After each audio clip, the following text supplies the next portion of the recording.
The commissions, area planning commissions, for the most part, so there are 7 area planning commissions in the city. For the most part, they are dealing with appeals. So that's where the community might not have agreed with, or maybe the applicant didn't agree with, the director or the zoning administrator. So there's an appeal process, and that goes to the area planning commission. So those poor area planning commissions, like 90% of what they're dealing with are cases where there is disagreement. So it's just nothing but complex cases with a whole backstory. So next time you're at one of those commission meetings, send some empathy to your local area planning commission. But they do also look at smaller scale zone change cases and a few other types of cases. Then you've got your city planning commission. So they are looking at large policy things like adoption of a new community plan, adoption of a new community design overlay, and then they're looking at more complex major project type development cases as well. Things that crossed a certain threshold and don't go to the area planning commission but do go to the city planning commission. And then ultimately, for a lot of decisions, you've got the city council. So anytime an ordinance is involved or a resolution to amend the general plan is involved, that is for sure going to the city council. That's the last decision maker along that tree. But not everything will end up at the city council. So when you see these case numbers, this is just to help you decode how to make heads or tails of that. The first, the prefix is who's the decision maker. So in this case, it's the director. The next chunk of numbers is going to be the year the case was filed. Sometimes the year looks older than it ought to be. The next chunk of numbers is just a sequential case number. So just the order they go in, they get a number, they go out. And then the next series of suffixes, the alphabet soup, is what type of entitlement case is it. So here we have site plan review. So that is, well, you were bigger than 50,000 square feet. Congratulations, you're going through site plan review. And density bonus. So, okay, you're applying for additional units by providing affordable housing. This is the process you're going to go through. There's a myriad of suffixes. Sometimes it gets awfully long. We can skip that. Maybe one last thing then with these cases, or really with any time the city is involved in discretionary review. So that could mean I've got to decide something about this case. That could mean we've got to adopt a new community plan. Anytime it's not that like binary, is it a house, yes or no, we're in discretionary review. The state requires that we do some environmental analysis pursuant to CEQA. Anyone know what CEQA stands for? They're all A's for everybody on Saturday even. The California Environmental Quality Act, which has been in existence since the 1970s. And the basic idea here is if you're doing something discretionary, it needs to be analyzed. Now there will be a lot of cases where what the city is going to do is categorically exempt. And what that basically means is that state law has a list, actually has several different types of lists, that say, yeah, these types of things, you're not going to do analysis. We just know that that's going to be fine. So your review of the architectural style of that single family house, we're not going to do environmental analysis for that. We're just going to call it categorically exempt. You're building a house in a neighborhood with houses. Let's move along. The second layer is if you're not on that list of things that are categorically exempt, you're going to do what's called an initial study. You're going to study these different widgets of the project, things like the traffic impacts, the noise impacts, the health and safety. Like there's a category of things you're going to look at. And you're going to decide, are there environmental effects? So if you've done that initial study and there aren't going to be any environmental effects, then you're going to do a negative declaration, which says, we studied it, we found no effects, and so we are issuing a negative declaration. The question of are there impacts? Negative. We're declaring it. No impacts. If there are impacts, but there's a way to mitigate them, the old school way of thinking about, like traffic impacts would be like, well, you could widen the road and we're going to have less impacts. We know that is not always true anymore. But you would find ways to mitigate it. Hey, developer, you're going to use a different type of glass so that there's not a glare that shines on this park next door and blinds everybody. You're going to mitigate your project in that kind of way. So if mitigations were possible, you would do a mitigated negative declaration. Same basic idea. These are published for 20 to 30 days. There's an opportunity for people to comment. Hey, these are the best mitigation measures I've ever seen. That's not the nature of comments we usually get. It's published, so we're able to kind of give it some additional thought, and then the decision is made along with that negative declaration or that mitigated negative declaration. Now, in some instances, you may not be able to mitigate your impacts. So then is when you would have to do an environmental impact report. So oftentimes you'll hear, and I see this in the paper all the time, like, the single family house that may be unpopular, but there's no effects, and someone's like, well, why isn't the city making them do an environmental impact report? Well, because there weren't unmitigatable environmental effects with that. Maybe in some instances there would, but the basic idea is when you can't mitigate those impacts, you're going to do this EIR. And so the process for that looks a little bit differently. We do the initial study, we say, yikes, there are some impacts, we can't mitigate them, so we're going to have a special process. We're going to have a meeting with the stakeholders to talk about the scope of this project. We're going to look at alternatives to this project. So what if instead of the 5-story office building, it was a 4-story office building with a smaller parking component so that your building was smaller, whatever. You're going to have different alternatives to the project, and you're going to have to give a statement of overriding consideration. The city has to. Yes, we know there are environmental effects, but the other positive merits of this project override those. So there are other considerations that we're going to make. So that's CEQA, which we could spend years discussing and learning about, but that's CEQA in a nutshell. So all of the decision making that the department does for its cases land somewhere in this CEQA universe. So that's our general plan. That's how it's implemented through zoning and other tools. Those are the cases that go along with all of that. That's the environmental review that has to tag along with those cases. So for our timekeepers, how much time do we have for Q&A? It's very much up to you how generous you want to be. But at this point, we're at 11:15. Can we go for another 15 minutes of Q&A? Is that okay with everybody? And then we'll take a short break and continue. Okay, so I'll just do sort of like windshield wiper style across the room. So over here, and then I'm going to make my way across. Oh, okay. Hi. I had a whole bunch of questions, but I'll pick one. Could you let me know what community you're in? What's your name and what community you're in? My name is Jane Demian. I'm from Eagle Rock. I'm with the Eagle Rock, with the Eagle Rock Association board and Sustainability Committee of the Neighborhood Council. Anyway, my question is that there's a nearby college that's applying for an alcohol license, and they're requesting a zone variance. Why wouldn't they request a conditional use permit? This is an R1 zone area. Yeah, that does sound unusual. What is the variance itself for? The question was Alcohol license. a variance for, I really don't know. That's sounds very curious. I'd love to follow up on that. Anybody want to know, there's a public hearing on Wednesday, October 19th. I'm opposing the management. The question was, there's a college campus, sounds like Occidental. Rather than doing a conditional use for alcohol uses, they're seeking a variance. It's alcohol sales. Alcohol sales. And they're applying for a variance. So a zone variance. So that's a very curious question. There are some instances where when you have like a campus or LAX or the sports and entertainment district downtown, where we've consolidated the alcohol decision making, like let's not do a million conditional uses for your restaurant, and they've done it all at once. So it's been a slightly different process, but that's never been through a zone variance. So no idea. Sorry about that. I'll follow. My question, my name is Karen, I'm from Atwater Village, and it's regarding the river revitalization master plan, which has a neg deck, I believe. So when it comes to the associated projects, brownfield and EPA sites, what happens for an environmental review in that process with parks and possibly housing on those type of properties?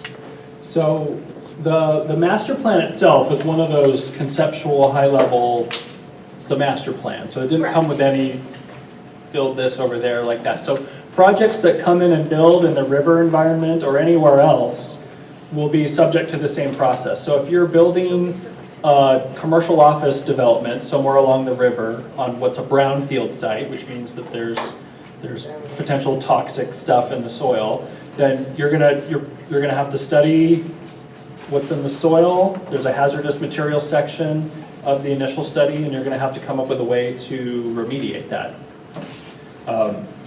That's sort of the Reader's Digest version. Am I getting to the question, or? Yeah, so no one gets off, whether it's a park, a house, a commercial development. No. If it's an EPA site, already designated, let's say from San Fernando, or a designated brownfield, as there's many of right now, everybody has to go through the same rules? What do you mean by that person gets off? Are they doing apartments? Well, is it or- easier for a park Uh-huh. to get through an environmental review because it's a park? It's not. So it's, I would say probably even more difficult for the city's stuff to get through the environmental review process.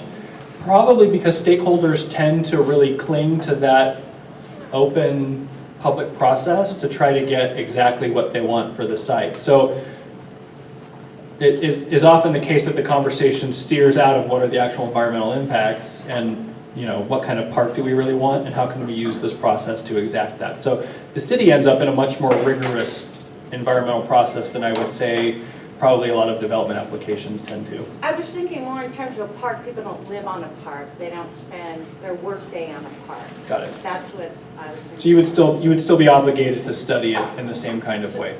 So there may be Use land. doesn't make a difference. Not necessarily. If it's Okay. if it's a piece of property that's already zoned for public facilities, and there really isn't any discretionary decision making that goes into it, it's already, you know, we know it's going to be a park, and let's just move in the swing sets. Then you may not have that environmental review process. But the odds are fair. I mean, there aren't a lot of parks that are landing on, hey, this has been designated public facilities for 15 years, and now we're finally doing it. Usually it's, we managed to buy a piece of industrial land that's zoned industrial, and we've got to change it, we've got to do this whole process, and so then you end up doing your environmental study and so on. Thank you. Actually, building up the comment earlier from the gentleman from Warner Center, I was curious, I had heard recently that there's a state law that requires a new development show that there is an available water supply for that project. Is that accurate, and if so, could you give me some more information? There is. So the threshold is fairly high. The general idea is that, and I'm not a water infrastructure expert by any means, but there's a lot that the Department of Water and Power has to do to demonstrate its ability to supply ongoing water supply to the stakeholders that it has and the projected growth of stakeholders. But then for projects of a certain size, and I apologize, I don't know what the threshold is, but it's relatively high, you're required to do this water assessment, water availability assessment. I'm not sure what the actual term is. So, you know, we're doing a tract over here. There's going to be dozens and dozens of new residential units. So you're going to be required to have a conversation with DWP about do they have adequate supply or not, and if not, what's it going to take to be able to have adequate water supply. And that's not just infrastructure, that's actually considering their water sources, how much water they have to distribute, and if they can support. Both, but again, it's a little out of my wheelhouse, so I'm Okay. not super conversant with what they're looking at there. Okay. And then, so behind you, and then in the very back. Hi, how much variance does a body shop have to have from a residential, an R1 home? How much variance, like how much separation? Yeah, because we have a body shop that's in a commercial area, which is facing Van Nuys Boulevard. Yeah. And then behind it is a home. Yeah. So, I mean, there's two, philosophically, you probably want some amount of buffering between those two types of uses. The reality in the city of Los Angeles is that we've inherited the land use decisions of our foremothers and forefathers. So there have been times where the city has been much more laxed on where would an auto repair use be allowed. And the decision-making maybe hasn't been as comprehensive. So we've inherited the tire shop that's been there for 70 years legally, right next door to a single-family house or behind, and those are suboptimal conditions. So the process itself, I want to open a new auto repair use, it's on a commercial street. In some C zones, you wouldn't be allowed to do it. In others, you would be required to do this conditional use process that's designed to make sure things are buffered and that the residents aren't dealing with the impacts of impact wrenches and hoists and noise and smell. But it's not a perfect process, and it definitely doesn't address historic, long-standing land use conflicts which is a bummer, but the reality of it's just reality. In the very back. Earlier you were talking, or someone was asking you about liquor license. And first of all, how many people, how many staff does the city have from building and safety or whatever department to go out and check up on those liquor stores? Because I live in Cypress Park, I'm on the board of the radio council, sorry, my name is Alexia. We have like 20 million of them, and it's very difficult to get city council to even load one up.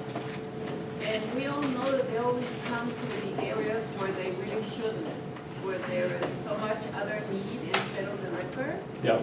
And I've seen him because actually they put him in a little bag so that nobody knows supposedly what we all know what they have in the little bag. And so the business is selling one container, a can or a bottle, whatever it is. So, and I'm very much involved, so I know a lot about my community. So what else can I do? I do have good relations with my council people, but they're not always ready to kind of go and close those businesses. So what else could I do? So the question is touching on what can I do in the sea of land use regulation around liquor store uses in particular, enforcement. I mean, the question was initially how many staff. So our condition compliance unit is somewhere between 10 and 15 staff, which may sound too small, but is 15 times more than we had 2 years ago. So I think if this is an issue that's important in your neighborhood council land use committee, I think getting to know Alita James, who heads up the condition compliance unit, is probably going to be very useful for you. In terms of reaching out, hey, we really need to look at compliance review for this list of liquor stores in my community. I think that would be something that's very meaningful for you to do, in addition to having a relationship with your council office about the nuisance uses. So I think having a relationship with condition compliance could certainly help. In the very back, I'm making my way leftward, I promise. Maria Fitz from Granada Hills. When parcels of land were designated according to some kind of a zone, like an R1, RE9, RE11, that kind of a thing, how much can they vary in the size of the lot? For example, my understanding of an R1 lot should be right around 5,000 square feet, correct? Correct. So, next question. Why would the city zone a large swath of an area R1 when the predominant size of the lots are 17,000 square feet? It's a good, I mean, I don't have an answer to the why did it make a certain zoning question, but it touches on, I think, some things that are good to know. Number one is part of zoning is minimum lot sizes. So if your community has subdividable land, this is probably something you're going to be dealing with a lot. I think of Granada Hills, flag lots have been a particular concern, chopping up larger residential lots so that it's here and then you've got a drive-in and another thing in the back, and that may create some problems. So the zoning has minimum lot sizes for different types of zones. The minimum lot size for an R1 lot is 5,000. For these residential estate lots, the minimum size is somewhat larger. So it sounds like there could be a mismatch in terms of what the zone is and what the desired ongoing lot size is, but I can't answer what the decision making was there. Yeah, the curious thing is because we've gone way back through records, never found out when that designation was made. Luckily, we do have an RFA, a zoning overlay right now, Yeah. part of our community plan process. But, you know, for some areas of the city that have had this law type of zoning, it's a huge problem. Yeah. Thank you. Okay, there's more hands popping up here. So we're going to go 1, and then 2, and then 3, and then 4. So you're going to hold me to that. Remember your number. Hi. You were 1. Oh, Marcy Rose, Glassell Park. You mentioned Nexus study. Oh. What's that? Okay, So in this realm of, if we went back to the beginning of the presentation and, you know, the executive branch and the legislative and the city has this police power to guarantee health, safety, and welfare, the city can't require people to do things with land where there's not a nexus, where there's not a connection. And that means different things depending on what you're talking about. But I think what is most relevant in the planning world is when we're looking at conditioning projects. So, I think we can all picture the, the liquor store use, that once it's conditional use for alcohol, there may be some impacts associated with that. The city can add regulations, can add conditions to this permit if there's a nexus, if there's a relationship to the use. So the liquor store conditions might have to do with, well, you're not going to sell single quantity cans, you're not going to sell cups with ice, we're going to have a sign up front that says no loitering. You have things that actually relate to or have a relationship to the impact. The city's going to have a hard time saying, well, actually, we think you should contribute to building a park across the street because we need a park and you're a lousy land use and we've got you, we've got you where we want you. So sometimes cities do try to do that, or stakeholder groups will try to have that kind of process, but they're unenforceable in the courts because you have to be able to demonstrate a nexus. Same thing with environmental impacts. So if we are studying an apartment building and every traffic engineer has looked at it every which way, and we know that the impacts don't require road widening, but stakeholder groups are saying, no, seriously, we want road widening and we're not gonna let go of this until the road's wider, that's not likely to prevail in the courts because every traffic expert from here to next Tuesday has said actually there's no nexus between those two things. This apartment building doesn't have traffic impacts. The validity of traffic studies is a whole other question, but for the sake of the example, if there's not a relationship, if there's not a nexus between those two things, then the city can't exact it. The city can't extort benefits from you unless there's a relationship to the impacts that your project creates. So you'll hear that a lot. I think neighborhood councils, especially with conditional uses, with restaurants, you're telling, the stakeholders may have come up with an agreement, the restaurant operator may even be on board with it too. What do you want us to plant trees over here? Sure, fine, whatever. And then your zoning administrator says, actually, there's no nexus, I can't do that. And then everyone's looking at the zoning administrator like, why are you ruining this for us? We're trying to operate within a legal framework. So there's two things that they're always looking at, nexus and enforceability. So if the conditions are just, your condition is everyone's going to get a hug on the way out and a reminder to please be quiet and a dissertation about, the benefits of quiet behavior in residential, there's no way we're going to be able to enforce that. That's a bad example, but those are the two things your zoning administrator is always filtering through. Can the city honestly enforce this, and is there really a relationship between? So if there is, then yes, we should be able to make conditions. If there's not, then you can come up with whatever party agreement you want to, but they've got nothing to do with the city's decision making. So who was number 2? I think that was you, and then you were 3, and then you were 4. Okay. Yes, hi, I'm Carmen. Go ahead. Oh, am I too? Yes. Oh, okay. And I should know your name. I've seen you at these things so many times. Carol Citroni, Silver Lake. There's been a rumor flying around in my group of friends that there is a relatively new interpretation by the city attorney's office that basically says... I heard rumor, that it was a different agency. Different agency. Well, it relates that all small lot ordinance developments are coming out of the gate as categorical exemptions. As categorical exemptions. So not subject to any environmental review. I'm just throwing it out because I want to see your reaction, basically. Yeah, that's not something that I've heard. A lot of these are infill projects that meet the, again, I don't begrudge anyone their feelings about small lots and the impacts those have in neighborhoods, but a lot of these they're at the density that's allowed. So if you were doing apartments and you didn't have to do a tract map, you could build your 15-unit apartment building, but because you're doing a tract map, you have to go through this process now, but it's still 15 units. So the thinking may be around that somewhere. Without looking, what a categorical exemption is, they're all very specific. And so you have to look at it and does it meet this criteria, yes or no? So I guess my general answer is because of the infill nature, that it's residential development in an area that's already been envisioned for that type of residential development, there may be some exemption that someone has opined, maybe you should start drawing from this instead.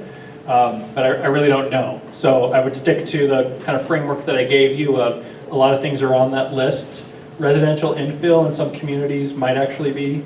And then if it's not, you're going to do your initial study. You're going to study the environmental effects. There's a lot of thinking even at the state level of how to streamline. Yeah. When CEQA was envisioned, I mean, it was greenfield development. It was, there's oil spills in Santa Barbara, there's sprawl everywhere. So CEQA works great for, I worked for San Luis Obispo County for a couple of years just out of school, and it was, there's a new tract development happening on rolling oak woodland, and CEQA, the framework of CEQA works great for that. It doesn't work as well in urban areas where you want to do infill construction, where philosophically you're having less environmental impacts because you're building in an urban center where there's transit.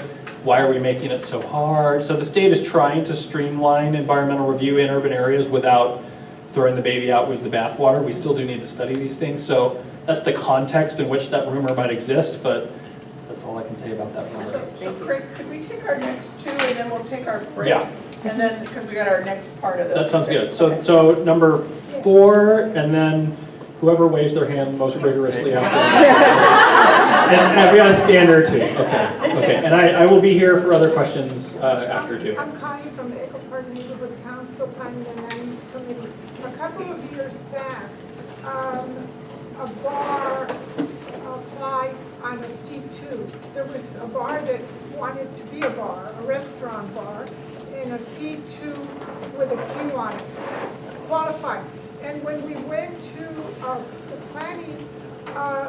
the planning hearing, the planner, the city planner didn't recognize the Q.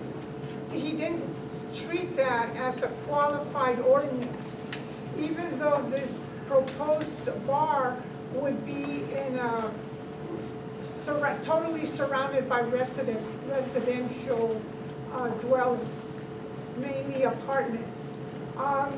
And we had 300 petitions signed by the residences because the project would be within the 500 radius of 3 schools. And the city approved it.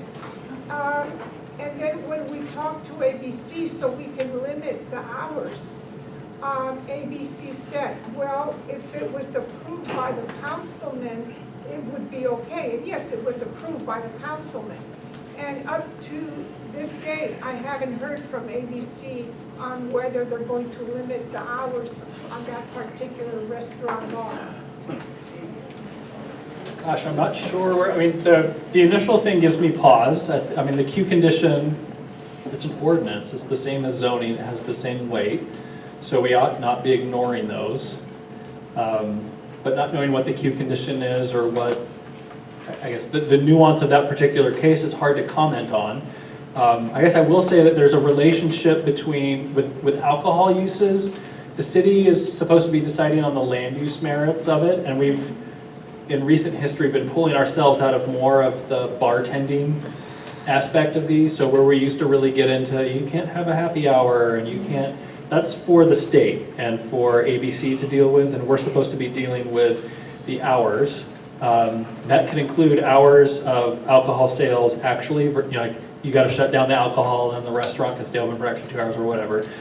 So there's some relationship there, but I'm not sure where else to go with that. The city said, the planning said that they issue the hours of operation for the whole restaurant. And ABC will deal with the hours of operation for the sales. For the sales, yeah.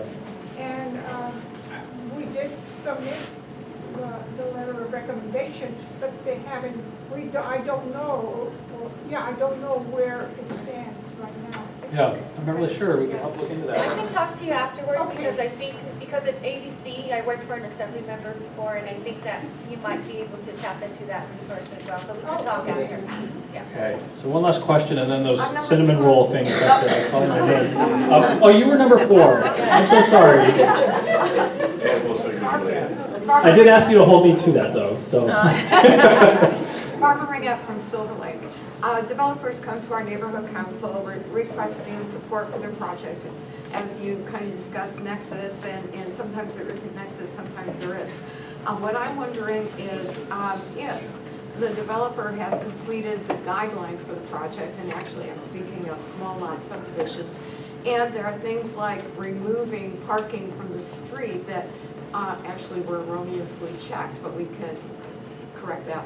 and removing an historic wall that the historic section of city planning has said is indeed historic. Can those things appear in the determination letter? I understand that there are a whole bunch of other things that the developer has agreed to that cannot because there is no real nexus. But those two things are there's a nexus. Yeah, gosh, so I sure don't want to step in it with the specific instance of what did we say? But I mean, I think so for example, with the historic wall, so it sounds like the neighborhood councils negotiated, you're going to save the wall, but you want that captured in a condition of approval. If it's a historic resource, if it's designated or it's eligible to be designated, and in Northeast Los Angeles, we've got a lot of these Arroyo stone walls, I'm picturing something like that. If it's eligible or designated, then that needs to be analyzed in the cultural and historic resources segment of the initial study. So that's historic impacts are part of environmental impacts. So there's probably a nexus there. There's a historic resource. Tearing down the historic resource would mean no more resource. That's an impact.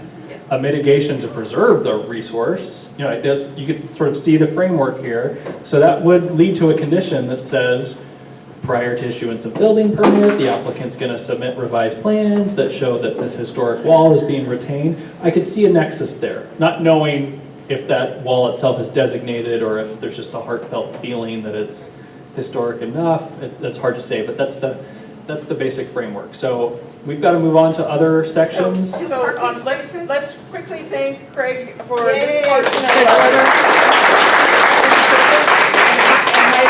and can we take a 5-minute break? You guys come back in 5 minutes and then we're going to go into ZIMAS. Restrooms are in the hallway. Yeah, restrooms are right down this hallway to the right. And 5 minutes, we're going to start right over time so we give you more time for Q&A, right?